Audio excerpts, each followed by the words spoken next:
So I'm sitting in the crowd at Clash of Champions, and I'm with my two girls, 8 and 5 years old, and there's these two marks sitting right above us, right? And they're watching the show, but as I'm trying to make my children into wrestling fans, I'm hearing these marks go, "Oh, that was a botch. Oh, look at that botch. Oh, see, now they're going to do this.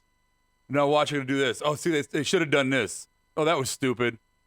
And I'm sitting there with my kids thinking, like, my God, am I listening to a mirror of myself right now? Is that how we sound, wrestling fans, really? I know we're going to talk about Raw tonight, and we're going to talk about Clash of Champions, and we're going to do our Smart Mark reviews and talk about the things we like and we don't like. But it did have me going for some perspective of, have we forgotten what it's like to be wrestling fans? Have we forgotten that wrestling is supposed to be theater art? That we're supposed to watch the storylines, albeit sometimes the storylines are not that good. We can agree on that. But have we overanalyzed it so much as fans that we've taken the fun and the passion and the joy out of the product? Is that us in the crowd? Because I got to tell you, they were fucking annoying the whole time. I just kept thinking, man, I hope I'm better than that. Well, we're going to find out. Let's mark out. We are going to watch Battlegrounds, drink some Diet Pepsis, and talk about the Ascension.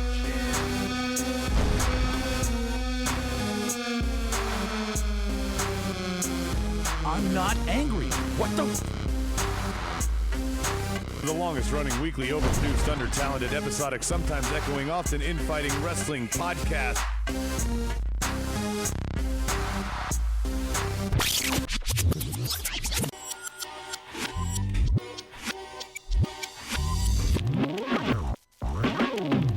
And welcome to episode 430.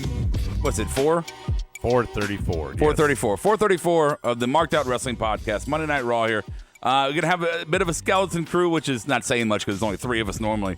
But tonight's just going to be myself and Adam Baum is here. Adam, say hi. Hello. All right, and we are going to, it's going to be kind of an abridged version of our normal kind of rundown. We're going to do our You Good game for Clash of Champions first. Yeah, and then we're going to do it for Raw. Right, and then we're going to do it for Raw. We're going to bypass the awards tonight, so none of that. We will have some final thoughts. But I do want to open... I do want to get your take on a couple things, though, as we go somewhere in sure. there. But specifically, like the draft, because we're going to talk about that a lot in Dirt Sheets tomorrow, me and Brian, but you won't be there, so right. I want to get your take on it. So we're going to be all over the place tonight as far as is what we talk about on the show tonight.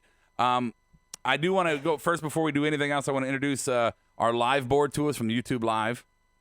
We got a lot of people here tonight. Soji's here, Sealord Stout, Justin Reside, DP, Stike Leathers here, Bang Bus, Jesu Ark, welcome back. I think that's everybody. Did I miss anybody? So if you're not on our YouTube Live chat board, which I hope one day you decide to try that, we have a lot of fun with them. You can also listen to us if you're already doing so. You know, whatever. iTunes or Apple Podcasts, whatever it's called now. We got Spotify. You can go on Podbean. And anywhere there's a podcast provided, we're going to be there. So, and Rob's a celebrity. I mean, you got spotted. We're gonna get there. So make sure you subscribe and you follow, and please rate and review us if you're watching us on YouTube. Give us the thumbs up and hit the little bell for all your notifications. Yeah, I do want to say before we jump into Clash of Champions and Raw, I was at Clash of Champions, like I said in my opening monologue. And we can talk about that as we progress through the show. But 3 different people came up to me, and this is not me bragging. This is me doing something actually more than that. 3 different people came up to me and were like, "Hey, Rob," and it made it clear that they knew me from the podcast, and I didn't recognize them. But I was herding my children around, 8 and 5 years old, and they're really fucking wild sometimes. So in all 3 occasions, it was like me turn around, slap him some fives, hey, what's up, man? And then have to fucking run the other way. So I didn't get to really meet anybody. So those listeners, it's his daughter's fault is what he's saying. Right. So I'm saying if you recognize me, that's really cool. I'm glad you watched the show enough to recognize me. I really am. I'm fucking nobody, but thank you. But if you felt like you got slighted by me, it's for no other reason than my kids were fucking Well, let's be dragging me honest. around. It's your youngest. It wasn't probably even. Well, sure. Don't lump them together. We don't have to get specific on it. But yeah, absolutely. But I did take my kids to see, as we can move right into it, I took my kids to see Clash of Champions, their first full-fledged WWE pay-per-view. They've been to their uncle shows in NXT. They've been to indie shows when their mom wrestles or whatever. So they've experienced it. But I tell you this, only to say it like this. If you're a father, man, getting through a WWE pay-per-view event is a difficult task. I mean, it's a difficult fucking task. By hour 3, my kids were, getting restless. By hour 4, they were done. By hour 5, they were yelling at me. By hour 6, I had them pacified on the phones. Well, and if you have a daughter, you got to take them to the bathroom, wait in line there. Boys you got to pee get them too, but food. yeah. Well, no, I'm saying, but you can't go in with them. You couldn't. Yeah, you couldn't. So, but it was a really cool experience. I got to saw the 24/7 Brigade run through the hallways. That was pretty cool. I got some kind of in stadium perspectives on some of the things that maybe we might see it a different way on TV. I saw it a different way live, so we'll talk about that as well. I do want to say that as a wrestling fan, I meant what I said in the opening monologue. It was, I do have fun as a mark. When I started watching wrestling again, I didn't get into it the way I used to get it. I used to like the storylines, and I was, Hulk Hogan's the hero, and I followed it like that, and I took all those years off, and I came back, and as a new wrestling fan, and the more the love came from me looking at the background and how this thing that we call wrestling comes to be what it is on the product we watch. So I got more excited about the ins and outs of wrestling than I did the storylines. But as I said in my monologue, man, I'm watching these two cats or listening to these two cats talk about wrestling, and it's like there was no joy in what they were saying. It was so analytical and so bitchy, honestly, that I was like, man, I really hope I'm not like that. Obviously, we're going to talk tonight, Adam, about Clash of Champions, which we're going to jump into now. And I thought Clash of Champions, you go ahead and tell them what you told me about your take on the whole pay-per-view. So most of these pay-per-views all year that we've had have not delivered in terms of storyline, although we've had a lot of really good matches at pay-per-views throughout the year. Yeah. I think last night there was not one signature match that we're going to remember from this pay-per-view or anything like that. I disagree with that, but your overall points. But the storylines that came out of Clash are much better. Yeah, only 2 titles changed hands, one that was obvious, but you've told better stories. You set yourself up better for a future. Right. Where most of the time, yeah, we have a great match, but then we go, what? Scratch our head. What was that ending? Why did you book that? This was the opposite. I liked where all the stories went, even if the matches weren't 5-star caliber. There's a couple. Well, there's room for debate, which we will debate. Right. We'll go through the whole card, but that's my overall take. Yeah, I think your overall take is fair. I think that lately we've noticed that since Paul Heyman took over in whatever capacity we think it could be, we've noticed that the wrestling product in the ring has been more fun. It's been more diverse. It's been more wrestling. We've seen some really good wrestling in the past month, 2 months. Well, and we've seen some very weird matchups. Well, we have, which is what we've always wanted. So for me, last night gave a very memorable match in Becky and Sasha. The crowd was totally fucking into that. And then some very non-memorable matches like Kofi and Randy, where it was just kind of going through the motions. This is boring chance kickoff. Let's start with the pre-show. Well, the first one on the pre-show was the Cruiserweight. Right. Yeah, the triple threat. Guy I don't know, Lindsay Dorado and Drew Gulak. Right. Who is the guy I don't know? I don't know him. It looked like it was Kalisto with no mask. I didn't Or see. something. I think it's somebody we already know. I don't that watch, is repackaged. I mean, I'm just going to be honest. I don't really watch 205 Live that much, right? So if he's from there, I don't know him. But when he came out from Gorilla, I was like, who the fuck is this guy? I didn't see this on the card. I haven't been paying attention. So, my own fault as a fan for not knowing who the dude was. But I don't know. Maybe the board does. Yeah, somebody tell us who that was. Carly. I don't know. I don't want to. But say here's his name wrong. my takeaway with the Cruiserweight Championship with this. And again, this is my in-ring perspective. My in-arena perspective is the crowd popped for Gulak. I mean, absolutely. Which you wouldn't expect. But it was a good crowd. The crowd in Charlotte was, I'm not going to put them on par with Chicago or Baltimore or Philly, but it was a good mark crowd. I mean, these are some fucking heavy-duty smart marks. I mean, this wasn't a bunch Better of than fruity Memphis. pebbles. Better than Greenville, South Carolina. Yeah. Right.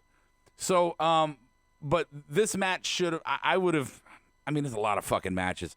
I just think it should have been higher. Matter of fact, both the pre-show matches, because we can go right through it. Gulak wins. Good for him. He should. He's fucking. Yeah, I was gonna say I was literally I thought this match was shit only because I didn't see it. I was changing a diaper. This is what I was thinking during this match with Gulak. You're just gonna steamroll that. Yeah, I'm gonna move it. Yeah, I thought it was funny. I thought it was funny. The thing with this match with Gulak was what I noticed. It was here's a guy who came out with a corny but creative fucking vote for me gimmick. Or I liked it. I did too. But it's very very gimmicky. Oh yeah. Then he comes back with the no high flying, very gimmicky. Liked it, right? Another campaign, but very still, political. But still kind of gimmicky. He went through kind of an evolution of himself, and this new version of him, which is just down to business, let's fucking fight. I think is such the perfect positioning for him. He looks good in the ring because he's good in the ring. He's carrying his persona full fledged, and for right now. He seems more of an authority champion than I thought Neville was. And I thought Neville did really good at being the king of the cruiserweights. Right now, Gulak seems like the general of that division. Yeah, I mean, and the board is talking about, Stike says there was a lot of botches during the match. Yeah, it's okay. Again. I mean, it was a new guy, and it was I don't think we can't say new guy. You guys, he could have been wrestling for 15 years. Well, I mean, in terms of their rapport. When you're talking about a lot of quick exchanges, you got to have some rhythm, if you will. You can't just you're a musician. You can't put a band together and expect them to just gel. I think it's more about we're going to do a triple threat in the pre-show for the cruiserweights. You guys go do something. You got 5 minutes. Right. I don't know how long the match was. I didn't time it. Well, you got 5 minutes until Cedric and AJ kick off, which is where we're going to go here. And not to shit on what Stike was saying real quick, then we'll move on. But there it is right there. Oh, there's a lot of botches in the match. Really, I mean, is that the takeaway? And I'm not hating on you, Stike, but is that the takeaway for us? That this match between these three fucking athletic gems showing us, putting their body in line, showing us everything they got, and even the thought of, there's a few botches. Come on. I don't want to be, I'm not trying to be half full. I'm just saying. You pointed this out a long time ago to me, and everything is forever since been in this tint, if you will, and I've named it, not after you, even though you're the one who kind of told me this, but I've called it the Foley glasses. If I am emotionally connected to a storyline, I'm way more engaged. I can't tell you when the last time I watched 205 Live are. I think the matches are, good and crisp, but I don't have any connection. When somebody wins or loses, I don't mark out. No, because I don't know the outcome. I Sure. don't know, the maturation of this character, the evolution of the story. Which is why you can't do a 5-minute match here, because we have to enjoy the wrestling. Right. Okay. So, what's next? Next was AJ. AJ and Cedric. So good. We thought Cedric might go over. Here's the thing, though, Rob. Two things that I thought were very important here. Number one, hometown faces don't win that often. Well, yeah. And number two, I'm glad he didn't win for one reason only. Don't have his moment to shine on the pre-show. If he was going to win, that fucking better be on the card. Against AJ. Right. Yeah, there's so many. If you're going to do a title change with AJ and give him that accolade. Yeah. Accolade. There's so many I want this butt moments in this match between these two. Like, I want Ced to win in Charlotte because if they're pushing him, that crowd was totally into Ced. Can you change the NXT SmackDown Live? I have no idea how to do any of this. That's awesome. Well, our shit says SmackDown Live on it, so that's going to be great. The pop he would have gotten in Charlotte. You don't know how to change the desktop theme on a fucking computer. I'll work 2019. on it. You talk, I'll work on it. So anyway, the pop he was getting, to have him go over on AJ in Charlotte, everybody watching at home would go, wow, that dude just got a huge fucking pop. Maybe we should start paying attention. I think that would have been beneficial. And then here's the but. Yeah, you don't want to beat AJ for the U.S. title on the fucking pre-show. And here's another but. But as much as I have my give and take on that, if you did not like or appreciate this wrestling match, then you should not be a wrestling fan. And I say that because the story that was being told, a good story is a story that you can read or you can watch and you instantly understand what it's trying to convey to you. And in this match, it was clearly this new fucking rookie comes out. Well, he's not really a rookie, but you know what I mean. In the sense of the story, he comes out. He's on all cylinders. He's the new kid on the block. Yeah, he's going to take down the veteran, make a name for himself. He comes out of the gate strong. He gets the veteran down. He thinks he's in a position to take it, and the veteran just says, flips it on him, and then just destroys him. Such a good ending. It's such a good match. Again, if I'm doing the fucking Meltzer stars, I'm giving this, for the story itself, I'm giving this at least 4.5. Well, and clearly he's still involved, in the storyline, the way he was booked tonight. I know we'll get there when we round this whole thing out, but he didn't fade away. He got what he needed to. Some people, the diehards, saw him on the pre-show, saw he could hang with AJ. Yeah. And now here we go from here. My problem is that this is probably the best match on the card, and it's on the pre-show. I don't know. Arguably, you have to say that at least it's arguably to be in the consideration of it. There's 100% a debate that could be had over it. Yeah. It's in contention. Yes, exactly. That's all I want you to admit. Yeah, absolutely. Here's a match on pre-show that's easily in contention. All right, so let's push it to the next one. We'll move a little quicker on these and kind of get some overall points. Curtain jerk to start us off. You got anything on the board you want to get out real quick? Real quick. Yeah. Stike liked, since we didn't mention it, Cedric was wearing Buzz City tights. Hell yeah. That was hot to trot. Let's see. I was pissed that I found out AJ was on the pre-show. I missed it watching football. Not cool, WWE. That's from Soji. Hey, you got to be there. Teddy's joining us. He says, Rob is younger. You're looking, whatever he says there. That doesn't make sense. What are you talking about? Where? He says, Rob is younger. You're looking each week, LOL. He said, I'm looking younger each week. Okay. He just doesn't know how to type words. By the way, Stike said he saw me. He said, Rob, I saw you leaving but couldn't get to you because of the crowd leaving the arena. And then Bangbus says, said it once, say it again. Cedric has the best Michinoku driver in wrestling. Better than Taka Michinoku. I'm just surprised that you got that so perfectly crisp out of your mouth. Why? I'm giving you a compliment. Just take it. I'm the one who says the longest running. Next match. Anyway. Yeah. So, the next match was Braun and Seth to start us off. No surprise. We knew they were going to drop the titles. The tag team. Yeah. Clarify. But yeah. They fought Wriggles, which is Robert Roode and Dolph Ziggler to me. This Frankenstein. This drags us all the way around. So we had the tag team match here, and they retain the titles, right? No, they lose them. Well, I'm sorry. The gain. I was going for the Roode and the Seth and Braun thing. Whatever. They lose. Braun walks off. Everything's to be expected, right? Right. And so let's bring Raw in here.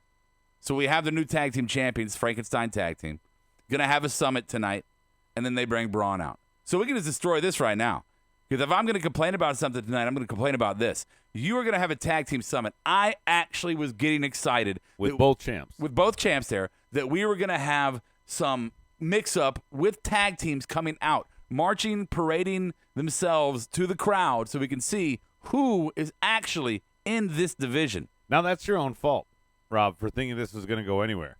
You are, 3 weeks away, because it's 10-11. Yeah. You're 3 weeks away or 3 Fridays, away from a draft. They're not going to come out here and issue a declaration to a bunch of tag teams that we don't even know where they're going to end up or where they're going to go. I know it was both champs, but you're just not going to bring all those teams out. They're going to get their pop moment in the supplemental draft part that we see online. Well, I don't know. Here's the thing. You have seen activity in the tag division. We've seen the War Raiders actually fighting in the ring with people who are not enhancement talent. We've seen the club getting more active just on TV in general. You have Revival getting the belts now. You have AOP making a really kick-ass fucking promo package or interview tonight coming out. So you see that. You've got the Street Profits who really don't know the situation there, if they're NXT or if they're Raw or if they're both. I have my suspicions. But what you're seeing every week is a tag team division forming itself outside of the ring. We haven't got down to competition, but we're seeing these tag teams being presented to us. But is it? I mean, and again, we're probably going to do this, audience, tonight. We're going to go on these tangents. AEW is striking in a way of saying we have real tag teams. We have a real division. We're featuring them. They've had no less than 3 tag matches and no titles. Oh, yeah. Sometimes on their pay-per-views. and they're having a big tournament of 16 teams, I think, to introduce everybody. Now, WWE, Rob, you can't name me 16 tag teams. I don't think you could name me 8 that aren't not counting Frankenstein's. Well, let's okay. First off, let's pause and take a breath and understand that AEW, which I'm excited about, is not recreating or they're not inventing the wheel here. No, right? but they're actually making a division. Well, they are making a division, and all making a division is putting some tag teams together and then saying, here's our division. So they can come out and say that. It's easy to do that. With WWE, have they failed in that? Yes. And do we know why? It's because Vince is against tag teams. Very well documented. I'm not making that up. But how many tag teams are on tonight?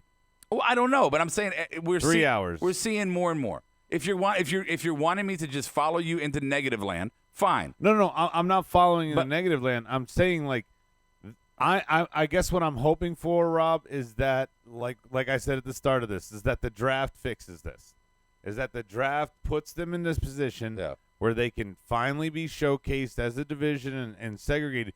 Because even before the wild card bullshit, Brian and I a couple times were like, who's where? Is this team here? I mean, it was tough to keep track of. They are painting a picture that's so clear right now that I cannot believe you're not seeing it, and everybody else.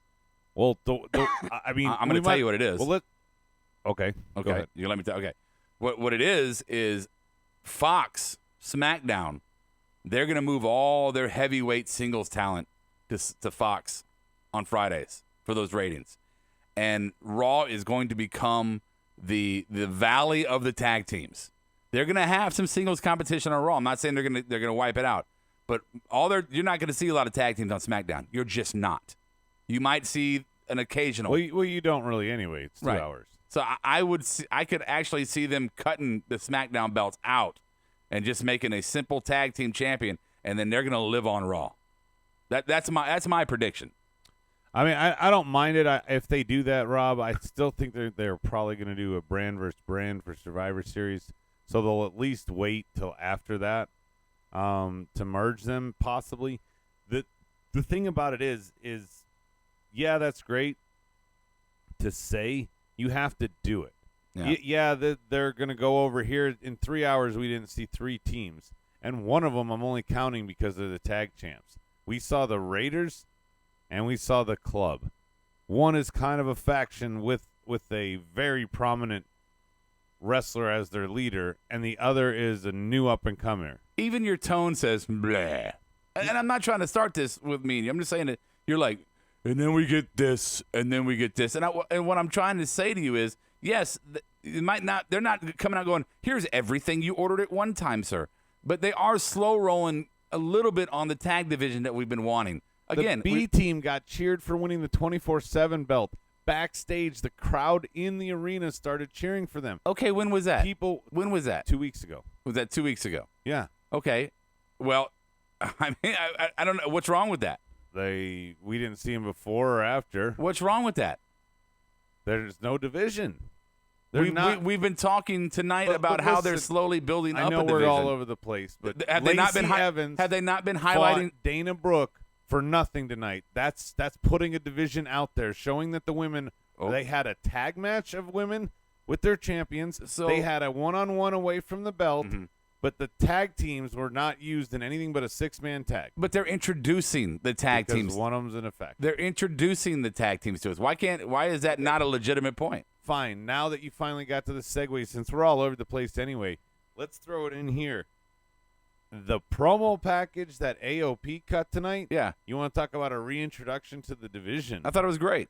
That was good. What I thought was great was they broke the fourth wall, essentially, kayfabe. Oh, we're hurting you? Yeah. Too bad. Tough shit kind of attitude. Yeah. We're getting what's ours. And I like nobody wanted to fight us in mixed martial arts, so now we're here. Deal with it. I thought that they're repackaging. We'll see what happens in the ring, but they're and they don't really have to do anything different in the ring, right? Yeah. They were pretty much what they were. But their repackaging was a good one. Come back in. Yeah, we fucking hurt you. Yeah, we speak in evil foreign accents with a. I'm fine with it. Yeah, probably better. Yeah. I liked. Rob, you weren't on Tuesdays, but they put Nakamura on commentary. and he never said anything in English. So I mean, I'm all for it. You want someone to be a real heel? People get pissed off when you won't speak the native tongue here. All right. Next match on. Speaking, oh, wait, go ahead. real quick, Yeah. since we're on this topic and it's kind of rolling that way. AOP wasn't the only lost souls to appear tonight with a makeover. We saw Rusev return, Yeah. and who was the other one? I don't know why I'm having a brain fart, but Rusev is reminding me of who's the one that was with Sable was with Mark Mero. Mark Mero. Little Mark Mero kind of look there. This because of the mustache, and Yeah. the haircut. He looks good From the though. neck up. He looks fantastic. He looks good really for, good. Good for him. Him being the we'll get there. So next match, since we're all over the place. Yeah, whatever. One of the title changes was Revival and New Day. I don't have much to say here. It was a good match. I was shocked. I want to kind of talk about these together. I know it's out of order. But I was shocked that one lost the belt and the other didn't. Kofi kept it. Wouldn't that be But too? New Day lost it. Wouldn't that be too obvious because they're kind of running together right now? No. Just switch the belts from one faction to the other. Having Randy go against Kofi twice and lose twice, where do you go from here with that? Who's the next contender? I mean, I'm sure we're going to find out tomorrow. You know, I think Randy's kind of Randy is a push piece, man. He's just there to make Kofi look a little bit stronger. So whatever opponent he has at the next big pay-per-view, he's going to look that much more like a champion against that contender. Are they going to do what they've done? This is way off topic. But are they going to do what they've done the last couple years? And as we get to the Survivor Series, they'll have a live show champ change? I don't think so. Remember, last 2 years they've done it. No. Thought it would be Jinder versus Brock. Not- It turns out to be AJ versus Brock. Not We with thought we get AJ Brock too, and it turns out No, to be Daniel Kofi Bryan. was too much of a Rudy story. Okay. You can't do that. All right. Okay. Fair enough. So, but speaking of that, the Kofi Kingston and Randy Orton match was not well received by the live crowd in Charlotte. No. And And it was one of the more boring matches of the night, I thought, too. there was separate boring chants. There was a couple no CM Punk chants. I put that out there. But so if you have something to talk about with Kofi and besides what we already talked about and Randy, I'm done with that one. I'm good. Yeah, I'm good. Okay. So we covered that. Let's just get a couple of the bad matches out of the way here. Yeah. Back to back. Well- Knock and Miz, Not good.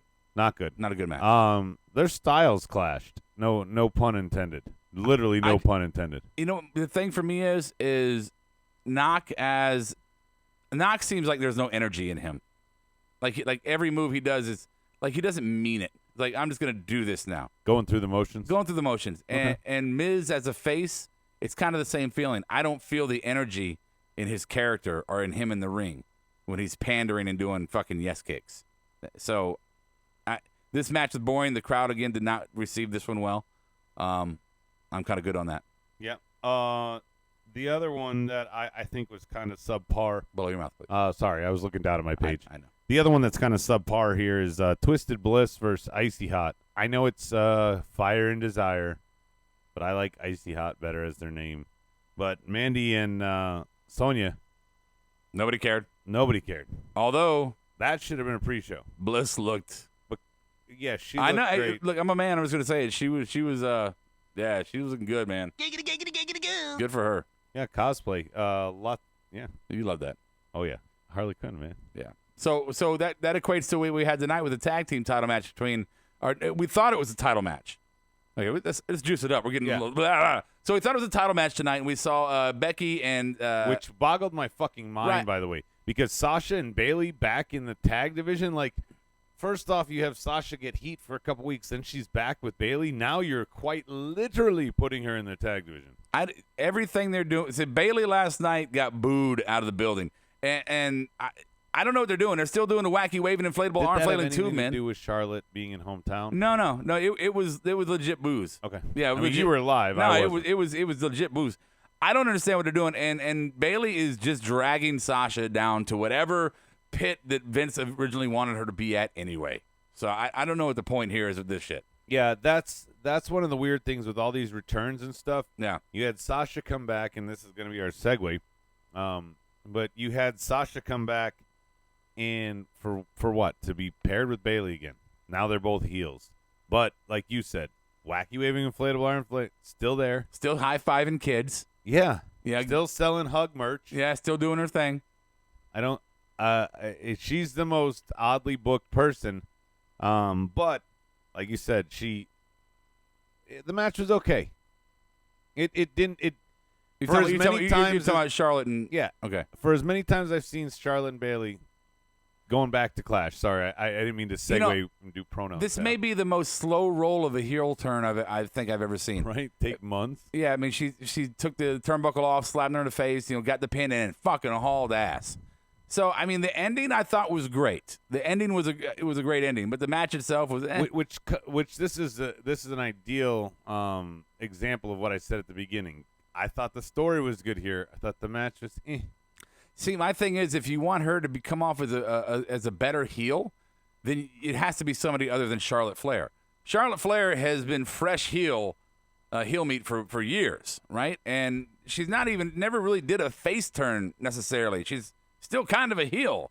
So you're putting Bayley, who's a baby face, and you're trying to turn her heel against somebody who's already kind of considered a heel. I don't understand. Why wouldn't you find somebody loved like Warrior Princess, Ember Moon? You could do Ember. No, I mean people like Ember Moon. Because she's not one of the horsewomen. Excuse me. Okay, well, who could you get that people like and then allow Bayley to go heel on them? They've not booked anyone that we'd like except for Alexa. That you like. Well, you're very biased here. You don't like any fucking body. I like Alexa. You could get people that you can get.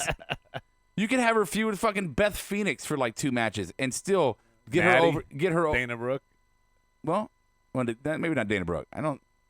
Are you shitting on Dana Brooke when you say that? No, I am naming out women. Iron Mez is here late. Yeah. What's up, buddy? Yeah, thanks.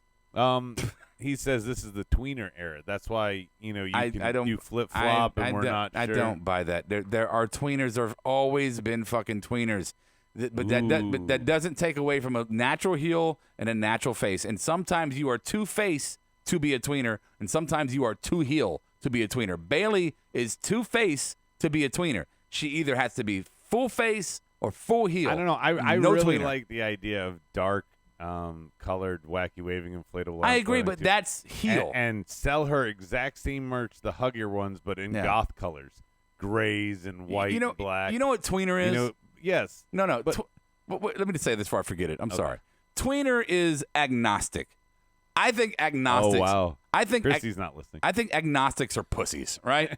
Either I know you do. get on the bus or get the fuck off, right? Alrighty. So for me, when people were like, I don't know if they're a heel or a face, I think they're just a tweener. I'm like, nah, fucking pick a side. Come on. Iron Mez is making his case. I don't know. I have so many good ideas, Soji. I don't know which one you mean. Roman Reigns attack. But Charlotte wasn't getting the title. Rick is trying to sue the company currently, Soji said. That's a good point. What? What did you say? They wouldn't put the strap on Charlotte while her dad is suing. I mean, they're not going to take her out of the storyline. Marks, get over yourself. But again, bringing it all full circle, Charlotte comes to help Becky, who Becky was actually helping to save Nikki because of the injury angle with Alexa. Maybe that's how they take the belts off them. I don't know what they're doing with that. I don't care. I thought they were going to put all 4 women in a cell, but now full circle, Sasha. We're going to go to Clash of Champions. Sasha and Becky, the DQ ending. Mm-hmm. So Becky defends, and now we find out tonight that that's going to be a rematch in the cell. Yeah. So last time it was in a cell, it was Sasha and Charlotte. Now it's going to be Becky and Sasha. I still think Bayley and Charlotte get added to this match. I think you put all 4 women inside that cell. This is why I think you're not going to do 2 separate. This is why I think you're wrong. Well, you're not going to do another one. This is why I think you're wrong. Is because with Mania, we just had the interaction of the 2 championship belts. So you're going to tell me that, okay, so every time we separate them, we're just going to bring them back together like fucking magnets. No. They're not going to, like, women on their period, they're going to come back together every time. No. You like that? But seriously, that's why they're not going to be in it, because they've already done. They did Becky 2 belts already. It's done. No. But it's not somebody that can win both belts. It'll be like a tag team. It'll be the Tea Party Girls versus the Best Friends. I'm good. And the winning team each one walks in, one team having 1 strap. So if Becky's team wins, Charlotte takes Bailey's belt. But if Sasha, Charlotte, here's why, Rob. You take the belt off Becky, and you don't pin her. Yeah. Think about that. Now, they need the SmackDown champion to stand on her own right now as they move on to the Fox deal where the wild card will be over. Yes, they did confirm that Yeah. tonight. So it's going to be over. So, no, I just they're not going to interact the belts again. I don't know what they're doing with all the belts. Like, to me, it's still, I'm going to say this and I'm going to get off it. I'm going to be done.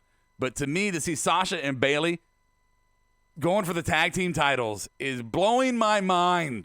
Well, I thought it was okay in the end, the way the chair thing happened. The swinging shots, though, that Becky and Sasha had at the exchange in the beginning were really horrible. Yeah. Just FYI. All right, next. We're dragging. Not next. Next. Last. Yeah. Braun ain't winning. He fought Seth. Can I just say, because I really don't give a shit about this match. Yeah. Yeah, great. Braun jumped off the top rope. This was all bullshit match-wise. This was all fluff, not bullshit. I'll say it this way, Rob. It was all fluff to just set up for the Fiend attack at the end. I mean, what's wrong with that? Nothing. I mean, you got to set up a storyline. Nothing as long as your name is not Braun Strowman. Okay. Like, they...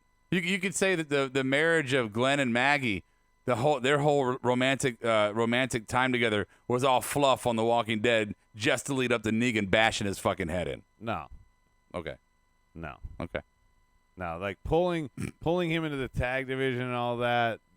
You're talking one that lasted. Oh my 6 God, seasons Iron or Man, nothing. let go of the fucking tweeners, man. Jesus. And Bang Bus says yes. Now Braun is 0-6 versus for the Universal title. He's a monster. How many times did Kane and Taker really? How many times were they really successful on a championship level? Not that many. Wait, but in fairness, Rob, check the tape. They weren't booked in the championship picture a lot. No, that's not. No. Taker certainly was many fucking times.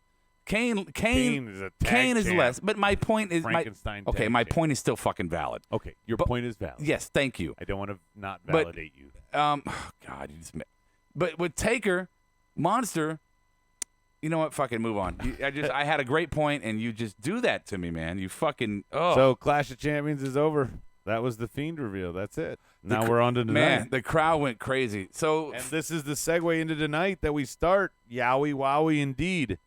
I like that you said this before and hope it keeps that way. Bray talks on the screen. yes, Fiend is who we see live. Always. in the arena. forever and always, amen. Yeah. I don't need you to hold a mic and talk. You're fine backstage. Yeah. You're fine. Set up a little room with your backdrop screen. Yeah, I don't want to see a table out on the by the Titantron with you with puppets and shit. I don't want to see that. I want it always to be produced in the back. Yeah, and I love Ramblin' Rabbit telling Seth to run again. The pictures of the crosses on the eyes, And can I hit list. Can I just say this? All night long, Glenn Jacobs winning the 24/7 belt, fucking with R-Truth. I should have seen it coming. Oh yeah, we should have seen that. It took us by surprise, but it was very obvious in hindsight. I thought he was gonna attack Seth after Seth beat Robert Roode.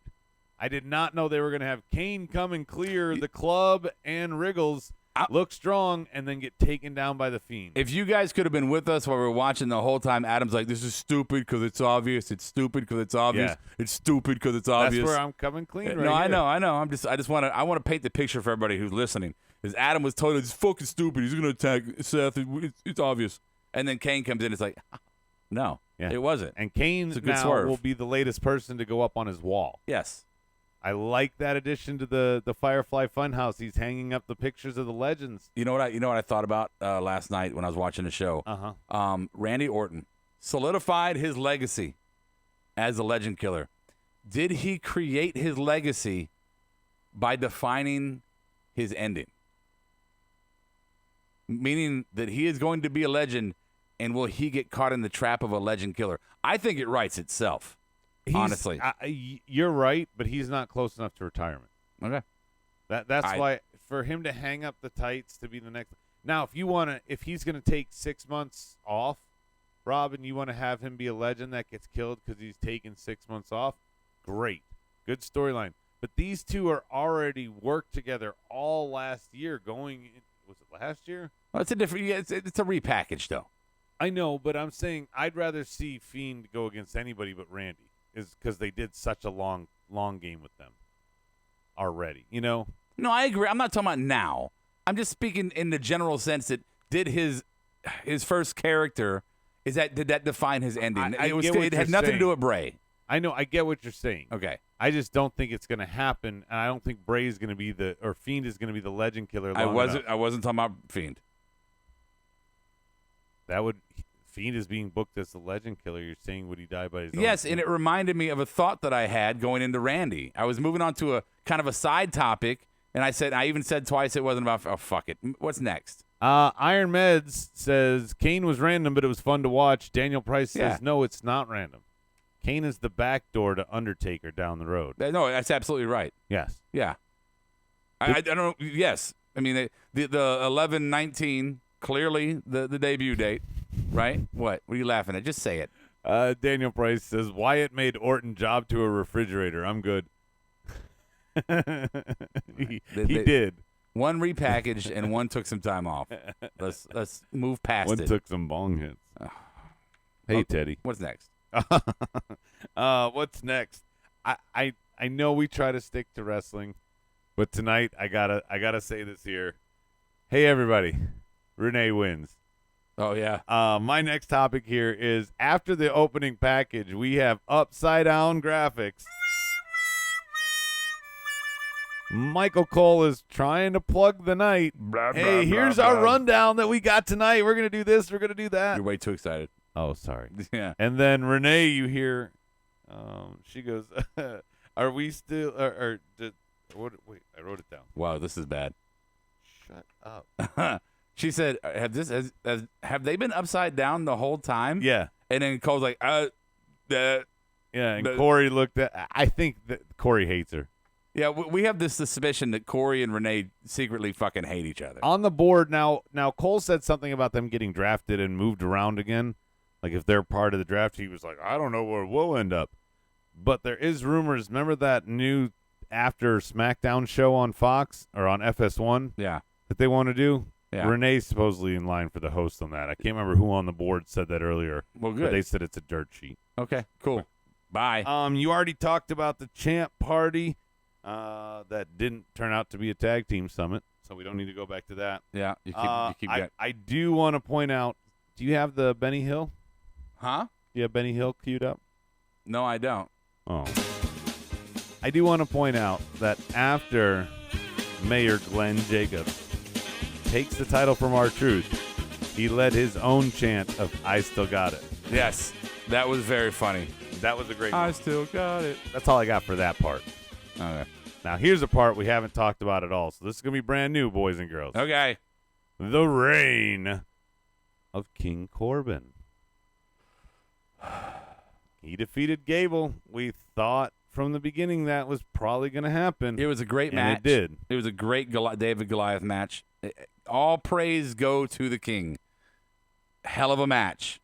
Told a good story. Adam didn't like a certain part of it, so he shit on the whole match. I hated it. Well, what did you hate about it? That one part. So that one move in the corner ruined the whole match for you. It did bug me. It was a good match. It told a good story. I thought at one point Gable was going to pull it out, and then at a certain point I went, no, Corbin's got this. It turned back. Yeah. I definitely know the parts you're talking about because I thought, oh, wait, maybe. Whoever it was calling out, Corey was saying the referee doesn't know how to do his job. Right. Michael Cole goes, that's Chad Patton. He's been around for 20 years. And this quote I wrote down that Corey said, he goes, just because someone's been at their job a long time doesn't mean they're good at it. You think that was a direct stab? Yeah, I think that was right back at Michael Cole. Wow. That's fucked up. I wonder what their relationship is like. I don't know. Prop, that was pretty. No, you're right. I mean, I'm not reading between the lines on that Is it kayfabe or is that a shoot? Did he throw something at him? I think it was a little bit of what AOP did.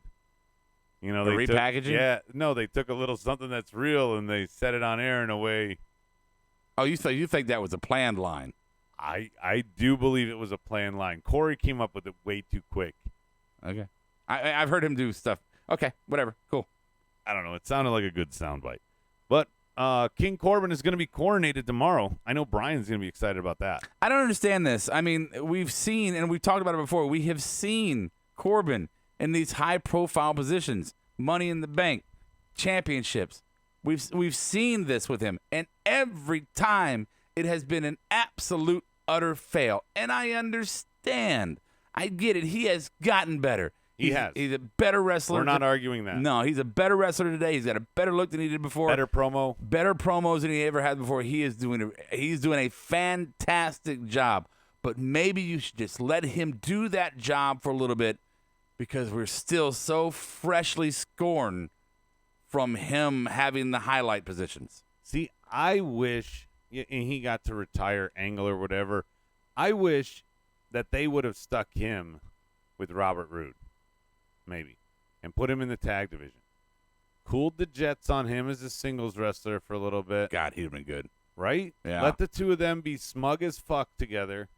Why is Ziggler's thrown in there? It doesn't make any sense, but Corbin doesn't make any sense either. But that would have been a cool little gimmick that the two of them could have done and been like, yeah, we're the lords of the tag division. Yeah. Instead, you have, like you said, him going after the Chase to what, fail again? And he's not a baby face. Gable. No, I'm talking Corbin. Corbin. Yeah. He's not a baby face that can keep going for the strap and never winning. I mean, don't book him then against the strap. Like you said, cool the jets. Yeah, I don't know quite. I hear you talking, and I'm wanting to throw something back at you, but I'm so utterly confused by what they think they're going to get from Corbin here, and how they think that he's all of a sudden just this fresh new guy that can. He's going to get a lot of heat. I just don't know if it's going to be X-Pac heat or if it's going to be heel heat. Stike says it's not good. The last King of the Ring was Bad News Barrett. You saw what happened to him with the League of Nations. God, he would have been. They could have used him so much better. Oh yeah. But I know what you can use so much better than what they did with Barrett. You can use the promo code Marked Out. That's 2 words, 1 word. It doesn't matter. Where do you use it at? Use it at markedoutgear.com. Check it out right now if you're watching live. I have one of our new signature series T-shirts. Yep. Yeah, got all the movesets. This is the Kevin Owens one. Of course, we can't put that on there. Or acknowledge that that's what it is. It's Owen Kevin's. So go on our signature, the signature link on markedoutgear.com. Again, put your order in. We're gonna keep growing the inventory. Yeah, we just got some new shirts on there. I really like the AEW logo. The Elite. So markedoutgear.com. Go there. Marked out. Also collarandelbowbrand.com. Save 10% off your order there.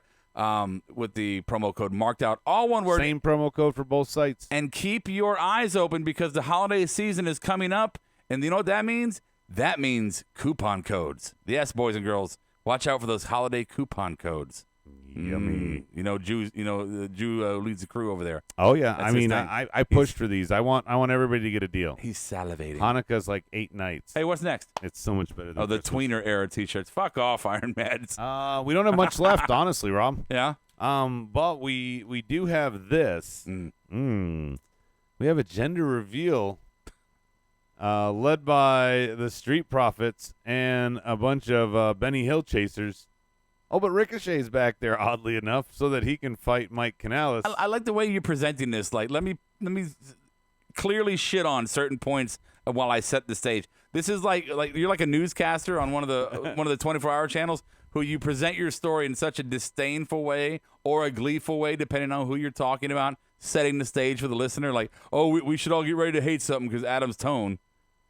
It was Titus and Heath Slater. What was I supposed to be excited They're about? extras. Let me see. Read all about it. Let me ask you a question. When we're watching The Walking Dead, and you got those saviors that you've never really seen before, but then they end up getting fucking brutally murdered, or you're like, oh, there's the fucking saviors you never see before. This is gonna be stupid. Yeah, the red shirts aren't supposed to talk, and right tonight, all the red shirts had to say something. All right, it's not even the a point. Street Profits were funny at the beginning. Especially, I do want to cite, after Ricochet is named the baby's father, so that Mike Canales and him have to fight in the ring, Dawkins got me. I laughed out loud. I kind of snortled a little bit. Yeah. But Doc got me and goes, oh, I thought she was gonna say I was the dad. Right? What the fuck? And Montez's reaction, kind of really everybody around there was like, what? See, here's the thing with this segment is, we've watched it in the past, them do these little promos. And who knows what it's going to lead up to. I think it's going to lead to something. It has to. You would think. They are going for the NXT titles on the first, tomorrow night. Two nights. What's that? Tonight's Monday. Oh, I'm sorry. Yeah, 2 nights. Oh, well, now it's 12:06. Okay. I guess you're right. Okay, thank you. God damn. All that's necessary to make me lose my train of thought. You're such an ass. Go ahead, man. I didn't mean to make you lose. No, you do. You throw fucking. You can't let somebody get 4 words without cutting them off. I offered a suggestion. We haven't had an authority figure in a long time on Raw. Maybe the payoff here is not as hype men, but they are backstage like a GM that doesn't do any booking. No, don't wish that. No. Like, don't you wish that on them, Ricky Bobby? Okay. No. Look. Okay. Here's what I'm gonna say. I'm gonna get it down and shut your mouth. Don't even read the fucking board. Don't do it. I already forgot again. Go ahead, read the board. Stike says, you want to do a gender reveal, just get the balloon, have Maria pop it, gender reveal segment over. I was surprised they didn't do some special reveal. Like, she just walked in and goes that. Oh, wait, they did do a special reveal, Rob. What? Rusev is the pappy. I'm wondering how far they're going to carry this. I mean, both of them are very publicly married and on the roster. Right. So it's really hard to buy in. Is Rusev like paid? Or it's like Jason Jordan being Kurt Angle's kid? Yeah, buy-in? yeah, a little bit rough to kind of get to feed into it. So I don't know. Maybe we never see Lana. Oh, here's what I was going to say. Shut up. All right. So the Street Profits segment. What's talking? So all these weeks we've watched Street Profits do their thing on Raw, and I've had my thoughts in the back of my head. I've enjoyed their segments. Not necessarily saying I've enjoyed the position that they put them in or have not brought them to, but I've enjoyed their segments. But I've always been curious how the crowd reacts to their segments. Oh, in the arena. And at Clash of Champions, I got to see it for myself. And in my opinion, the crowd ate it the fuck up. And you're watching on just the video screen. We're watching on Titantron, right? And the crowd was laughing. They ate it up. There was even a pop when it first started. So I was pleasantly surprised because I thought the opposite. But why not do that in the ring? I mean, even if you're not going to have them wrestle, why not have them go out to the ring? We know that they're there live. Yeah. There was one time it was taped, but we know that they're there live. Let me ask you a question. Yeah. Since Paul's taken over, how many in-ring promos have we seen? Usually the bookends of the show. No, we haven't. Go check the tape. The last month, 2 months. Tonight, Seth Rollins started in the ring with the. Yeah, there's one. Don't give me that look like I'm being fucking stupid here. I'm making a point, and it's very valid. Besides tonight, I'm not saying it doesn't happen. What I'm saying is how many times versus the last year when it was every fucking Monday. What was the pay-per-view before the SummerSlam?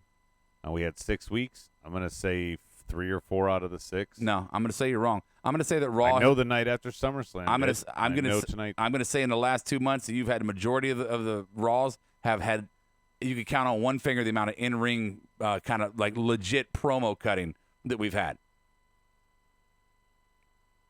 So when you say why not bring them out? No, I think as the bookends. When you haven't started the show with that, you've done the end. We have sat here and we have acknowledged to ourselves, me, you, and Brian, while watching so many times in the last 2 months that they have been starting Raws with matches. We have acknowledged that. You've said it out of your own mouth, and now you're going to sit here and say, no. That was 6 weeks ago when they did 2 or 3 in a row. It's been several weeks that they've done it. No, it hasn't. I think you're mistaken. Absolutely that was back when you were rose-colored Rob. No, it hasn't happened. No, it recently. absolutely has. You're wrong. Yeah, even Soji on the board said, "What's your point, Rob?" Well, I was trying to make that point. Oh, you know what? Justin the point I was trying to make was about this. You saying the Street Profits should come out and do it in the ring. Why? That's not the new model that they're following. 1 and 2. Why? Okay, it works. DP and Justin like DP's idea for a new shirt. They said Hebrew Thought Train Derailment Inc. Obviously for me screwing you over. Yeah, I didn't. Go ahead. Check the tape, guys. He's just blaming me because he can't remember shit. No, I was right. And then he says, Rob just likes telling you to shut up for the sake of it. You should know this by now, Adam. Yeah, I know. Only when I have logical arguments. Only when I have legit points, and he's like, oh, negative cloud cover, Lightning, I'm so angry and depressed and angry. Before we move on, Rob, What? because Daniel Price kind of mentioned it here at the end, and I was going to get to this point. What? Street Profits, could they host a DNA segment later on, Maury Povich style, of who's the daddy? They absolutely could, yes. They could make it fun. I mean, they pulled it off tonight. I think they pulled off everything they've been given. They have, but some of the material was really bad. I mean, I think they sold it as best. I think really bad is a stretch. Well, there was two times that I was like, "What are they making them like? This was bad." But their characters shine through. I'm still a little sore about last week. I thought they were going to run a video package when Dawkins and Tez got serious at the end. I think they're lining them up for War Games, Of course. and then I think they'll go Raw full time. I don't know. Now that NXT has a show, I'm going to put this out there to you guys right now. I don't do many spoilers, but or not spoilers, but inside track shit. I'm letting you know right now. All the rumors are like, oh well, or the questions are, oh, is NXT going to be this third brand where they're going to be swapping spit and talent with fucking main roster of Raw and SmackDown? And I'm going to tell you right now, no, it's not going to be the case. NXT will have some full-time mainstays that will stay there, contracted as the big-time TV players. It's still going to be the fundamental developmental league for WWE. They will have people come on from time to time because they're still going to do it at Full Sail. So if you're expecting this to be a full-fledged brand, it's not going to be. It's still going to be a farm ground, a fertile ground for the pickings of Raw and SmackDown. So people will get elevated, but like I said, some people will be mainstays. So what's up? What you got? Stike brought it up. We're not done, Stike. I'll get to that, but we skipped it from Clash. No, I'll tell you. Real quickly, the couple things we missed that I think we're both good on here is Cesaro and Ray and Lacey and Dana. Yeah. I'm good. Soji says Profits might go to SmackDown. They're not. Trust me. My thing is this. You want to talk about an inside track that you told me. This is kind of funny. Suits has 2 weeks left, so we only get an hour for the first 2 weeks of NXT. Right. Little dirt sheet. Well, we get 2 hours. We looked it up. Well, the other one's on the network. So it's going to be first hour, USA, second hour network until October the 2nd. So 2 weeks, basically. Right. So 2 weeks, they're going to have their first full-fledged 2-hour live show on USA. And apparently that one's going to be takeover-esque quality. Stike says, dirt sheet here, Triple H said on a conference call there's going to be an influx of NXT UK superstars on NXT. Well, Pete Dunne has already moved to the roster full-time. Sure. And Rhea Ripley is now looking like the contender for Shayna. Oh, absolutely. 100%. So, yeah, obviously there's going to be bleeding in Killian Dane and Cesaro, right. But Alexander Wolf. Like, there's a lot of people that are all over the place. Right, and that's all underneath NXT's umbrella, right? You know what I'm saying? So, but what I'm telling you is if you've been curious like we have, the answer is it's not going to be an equal as brand. It's going there's not a triple draft. It's still going to be fertile ground for Raw and SmackDown to take talent as they see fit. Now, how do you think this draft is going to work? Are they going to draft champions? Are they? I mean, they alluded to some of the things tonight. They for sure said no more wild card. Well, we can't. Miz has always been drafted as champion, right? Miz and KO have switched in every shakeup. Okay, that's what it is. Not draft. So I think, KO just got the fired thing, right? He got fired, and I think KO is your money guy that shows up Wednesday on NXT. Yeah. You said who's the first guy to go down and return and win the belt back? He's not going to get involved in the belt. He's too big of a personality on the main roster show to do that. He can go down there without being an NXT guy. He could go down there and says, "I can still come back to NXT, Shane. You're not in Florida to stop me. I'm going to talk and say my piece. Yeah. You think you're going to fire me? I'll go know. back here." I think that sets a precedent on the first show of NXT that they don't want to send. Well, the precedent that I think they will send is Ciampa. Oh, well, yeah. I agree with that. I think Ciampa and Long Shot KO are your two surprises Wednesday. I'm not going KO with you. Okay. Yeah. All right. Iron Med says, do you think you get a Triple H promo to start the show for NXT on Wednesday? I don't. I think maybe a voiceover. No, I don't. I think they're going to have a kick-ass fucking opening video package like they usually do, and I think they're going to go right into their Full Sail show, and you might see an extra bell or whistle here, like making sure that the microphone has a cable in it, But I think what Those sound clips on the Right. net. Oh, so I bad. think what you're gonna get on USA NXT or NXT's USA show is going to be exactly what you got at on the network with maybe a little bit of refinement. Honestly, you don't break what's working. Yeah, I agree. I don't see it happening at all. I think the first thing you're going to see is you're not going to have 5 matches on a pay-per-view. You're going to have 7. You have a 2-hour show. You can't have a 2-hour pay-per-view. They're going to muck it up by adding too much to it. I want you to look at yourself here, and that's fine if you feel this way. But look at yourself. The first 3 things that came out of your mouth about what you see the future of the NXT product was are all 3 negative views. Like you're just, this is gonna suck, and this is gonna suck, and this is gonna suck. I'm preparing myself. If I'm wrong, I will be so happy, Rob. Okay, if you say so. I mean, I understand you'll be happy, but I don't understand the snap opinion of just everything's gonna be gloomy. No, I mean, if anything, we should be like, fuck yeah, NXT's coming to fucking no, TV. No, when your fandom's been beaten down by some low points of the last year, no. Yeah. No, I think it's okay for me to be glass half empty until they prove me the other way. I was thinking about that this weekend. I don't know how I feel about that anymore. Look, I'm a Panthers fan, right? I'm a Carolina Panthers fan. Sorry about that. Right. And we've had some fucking really good years. We've had some really good years. Couple Super Bowls. Had some great NFC or some playoff runs. Had some entertaining characters on our roster. We've had some good years, and right now we're not. Right? Am I still a fan? I'm absolutely still a fan. Wait. If you're a Miami Dolphins fan, don't start there. You could be considering harming yourself to get over the pain. I don't know, but I'm saying, in only wrestling are we sitting there just going, I was abused for so long watching it. I don't know what I think about this. Fuck it. I think my city should get another team. AEW. I'm just gonna, every time they throw a pass, I'm just gonna think they're gonna drop it. What kind of how is that fun? How is watching that fun when you're just always going, this is gonna be shit? You're just expecting for shit, and that's not fun.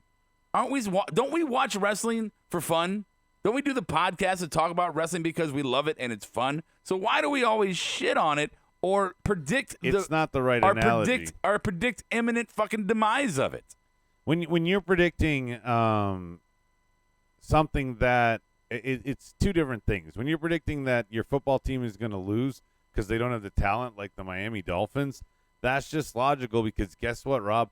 That shit ain't predetermined. When you're talking about storylines and stuff going a certain way, when WWE, for however long, when it's a pattern, you have to know that. When you keep having your girlfriend cheat on you, then you want to think that she's going to be faithful suddenly? That's your own stupidity. Now that's a more extreme. There's a lot more. I mean, you're going extreme by comparing it to a non-predetermined thing. No, I'm comparing it to fandom. I'm not talking about the presence of it. If you want to get into the argument of predetermined, I can sit here and absolutely, with full fucking honesty, say to you, you've watched episodes of The Walking Dead and damn near a whole season one time that you just had to force feed yourself through it. But you didn't say the next season's going to suck. Yeah, the railroad tracks and Terminus was just it was so bad. horrible. Right. So, I mean, just drug out. So, but you didn't say the next season's going to suck. You were hopeful, like, this next season's going to be fucking awesome. You were hopeful. So fandom, whether it's sports or television, which is also predetermined, it's just not live action like wrestling is. And wrestling, as a fan, to sit there and constantly look and predict the worst, that's just not fun. That's my point. It's just not fun to do that. I don't understand how you get, unless you personally enjoy looking for the negative things. No, I think you have Stockholm Syndrome. I don't. You've been held hostage so long that you're in love with them now. No, I just you see their way and you're going to go even backwards and justify their past actions, where I'm seeing it as a reality here. I will sway right back like I did. There was a period of wrestling after I was a kid that I didn't really give a shit to watch about. And then I came back around and got back into it. And they were doing a lot of stuff, and they've kept me around. Wait. So what you're saying to me right now is that you're saying that, you're not saying that you couldn't be swayed back into loving it and seeing the positive in it. However, what you're doing is describing exactly the process I've been going through for the past few months. But yet you look at me and go, rose-colored Rob. You're ahead of no. them. They haven't done anything to. They haven't done enough to warrant to go. Okay, all the years of abuse are forgiven. No, that's not. Don't go fucking extreme, Kier. What I'm saying to you is that I have, and there has that one later. Yeah, I know. There has been plenty of fucking things they have done lately that has improved on the product. So you say no they haven't question. done anything. Wait, no question. Okay, but overall, they have not done enough. Where I think that they've gone back to the good side. Now here, it's not like when Vader went bad and then throws the Emperor. I know nobody's going to get this in our under 40 audience. Throws the Emperor and kills him. He redeems himself. Now we believe, Vader, if he had lived, would have been good. No. Here there is not enough. You just went 3 miles down the block and There's left when you should have got to make you think that. To make you think. See, my thing is, Adam, Right. is that I was sitting here doing these shows, me, you, and Brian, and I was like, fuck it, let's do the Raw minute because Raw was so bad. And I was coming on here every week talking about how fucking horrible it is, and we were having meetings about trying to find anything we could talk about other than fucking Raw. Trying to be positive. Just everything we not could do. Talk about Raw, right? We were miserable, and I was part of that. And at one point, I sat down and I had a self-reflection moment, and I was like, you know what? I'm not enjoying the podcast. I'm not enjoying wrestling. I'm just not. And I had to look at it and say, is this what I want to do? And then I realized, no, I love wrestling. I do. And I have infatuated myself with this constant criticism of it. And I think that we train ourselves, Adams, even you, as infallible as you are, we train ourselves to see and feel and look at a negative context. And what I did was I went, you know what? I'm seeing some improvement. I want to pay attention more, and I want to see if things are getting better. Or I want to focus on the better and not always focus on what's going to happen bad. You've said this many times to the audience, and correct me if I'm wrong, and I'll eat some crow if you haven't said this. You've said that you have to have some bad for there to be good. Every show, every episode cannot be good. It's just impossible every week for them to one-up themselves and always have a great show. There has to be some lulls. Year to date is stupid. Yes, you've said that, yeah. right? Okay. Well, same thing here. There are lulls in an episode, Rob, of 3 hours in length, and there are high points in an episode of 3 hours in length. Right. So I have low points, I have high points. I'm not shitting on everything. But if I go in thinking it's going to be bad, and it is, then I'm right. If it's better, then guess what? I'm pleasantly wrong. Well, then enjoy that. Enjoy it. I will. Enjoy the. I'm not going to be disappointed. I'm going to hate what I'm doing, or I'm going to predict everything's going to be shitty and be negative because I like being right. No, it's not about being right. It's about you just said it. It's about not getting so disappointed. When I think that this is going to be a great burger and it comes out less than great, I'm kind of disappointed. But if I think it's going to be a shitty burger and it comes out just okay, then I'm happy because I thought it was going to be shit. Let's see here.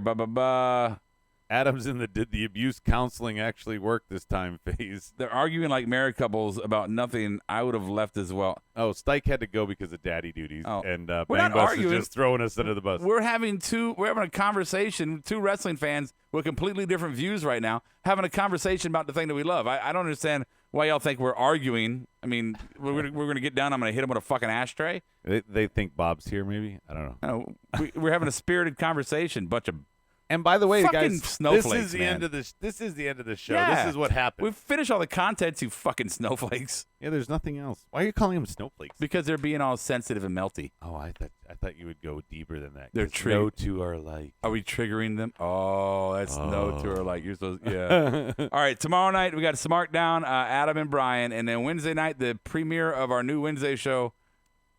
I don't know what it's called yet. I have no idea. Yeah. Did we get any submissions for that write-in? No. All right, well, real quickly. Yeah, many. We got to shuffle through all of them. Real quickly, I'm gonna plug the dates real quick. 9/18, that is Wednesday. We will premiere the NXT reaction show. Yeah. It's gonna go through 2 weeks, and then it'll be rebranded anyway when AEW premieres. But we're gonna plan to cover both shows on Wednesday, AEW and NXT, and then on Mondays we're gonna cover SmackDown and Raw. We are probably we plan to only do the 10-4 debut, but I think we need to do the draft or not. We'll stay tuned on that, but 10-4 is probably our only Friday. We may go to 10-11, but again, Rob, do you want to give up your Friday night thinking that WWE is going to wow you with this draft? I'm glad they got the money they got because I don't care to watch on Friday nights. Okay, bam. So your whole argument that you just gave me No, is shot out the window. It's completely different reasons. Wow, but this is the draft. This is important. This is reshaping the landscape. We can watch the fucking draft. I'm just talking about this show in general. I'm talking about Friday nights. I'm gonna watch DVR every time the next day. You didn't win anything. I lawyered you. You didn't lawyer me anything. It's fucking night and day. I just said we can watch the draft. I'm saying I'm not gonna watch SmackDown on Friday nights because I have a life and I would like to enjoy my Friday nights. Don't look at the board. What? The Fiend's here. He's just let me in. Oh, okay. It's scary to see that little thumbnail. I'm sorry. You have a thumbnail? There's a little thumbnail of the Fiend. Oh. He's in our board. Oh, you can't see him on your tiny-ass screen. It's not tiny. It's just not, it's it's shrinkage. Whatever you got to tell yourself, All buddy. Right. Yeah. I'll catch you on the flip side.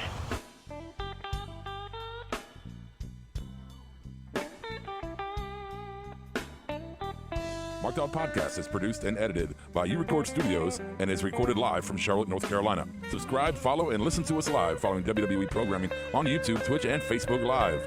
Download the podcast by following us at podbean.com or subscribe on iTunes and Apple Podcasts. While you're there, go ahead and give us an honest and fair review and rating. Finally, if you have enjoyed our product and would like to see us grow, please donate to us by visiting the donation link below our live video, or you can donate via Venmo and Cash App at the handle Ravepro.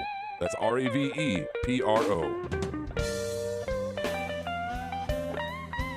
You're listening to the Electronic Media Collective Podcast Network. Yeah, it's a mouthful.